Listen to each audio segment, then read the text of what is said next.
রাস্তাঘাট ও গ্রাহক সেবা কেন্দ্র মিলিয়ে প্রতি মাসে প্রায় ৫০ লাখ মোবাইল সিম বিক্রি করে অপারেটররা। বিটিআরসির পর্যবেক্ষণ, সিম বিক্রির সময় গ্রাহকের আঙুলের ছাপ অবৈধভাবে সংরক্ষণ করছে কিছু অসাধু ব্যবসায়ী, যা দিয়ে অতিরিক্ত সিম নিবন্ধন হচ্ছে।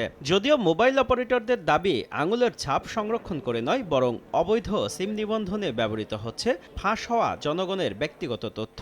বলা হয় যে আপনি ফিঙ্গারপ্রিন্ট দিয়েছেন, এটা হয় নাই, আবার দেন। কিন্তু ওই অপারেটর যে প্রত্যেকটা এগেইনস্টে একটা করে সিম রেজিস্ট্রি করছে, তো গ্রাহক জানছেন না।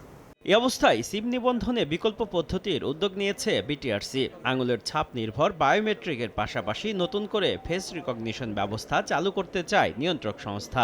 বর্তমানে বায়োমেট্রিক পদ্ধতিতে গ্রাহকের জাতীয় পরিচয়পত্রের নম্বর, জন্ম তারিখ, আঙুলের ছাপের সঙ্গে নির্বাচন কমিশনের এনআইডি উইংয়ে থাকা তথ্য মেলানো হয়। আর ফেস রিকগনিশন প্রযুক্তি ব্যক্তির মুখমণ্ডল বিশ্লেষণের মাধ্যমে একটি ডিজিটাল টেমপ্লেট তৈরি করে এনআইডিতে সংরক্ষিত ডেটার সঙ্গে মিলিয়ে কাজ করে। তথ্য মিললে সিম পাবেন গ্রাহক। প্রায় ১ বছর ধরে চলছে এই প্রযুক্তির পরীক্ষা নিরীক্ষা।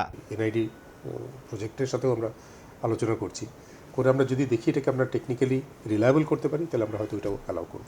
অপারেটররা বলছে, ফেস রিকগনিশন চালু করতে প্রযুক্তিগতভাবে প্রস্তুত আছেন তারা। আমাদের মনে করেন একটা ফোন থাকবে, ফোনে তখন আমরা বলবো আপনারা আসেন ফোনের কাছে, তখন আমরাই তার ফেশিয়াল রিকগনিশন করে ডাইরেক্টলি ইলেকশন কমিশনের কাছে যাবে। ইলেকশন কমিশন আমাদেরকে জানিয়ে দেবে যে ঠিক আছে, এইভাবেই তখন আমরা সিমটা দিতে পারবো আর কি। আমরা যদি সেটা অ্যাডপ্ট করতে পারি, তাহলে এই যে সিম রিলেটেড যে ক্রাইমের কথা বলা হচ্ছে, সেটা কিন্তু আপনার সিকিউরিটি এজেন্সিগুলো তখন ভালো করে ট্যাকেল করতে পারবে।